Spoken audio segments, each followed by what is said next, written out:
господа, приветствую вас. Итак, очередная формула развития.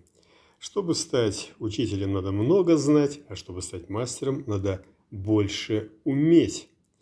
Я полагаю, что умение выше, чем знания, в том смысле, что их можно применять и, соответственно, делать свою жизнь такой, какой хочешь. Не просто знать многие вещи, как в передаче «Что, где, когда», а уметь делать многие вещи, и делая их, получается, жизнь себе делаешь лучше, жизнь окружающих делаешь тоже лучше, не выносишь им мозг, а просто делаешь лучше им жизнь.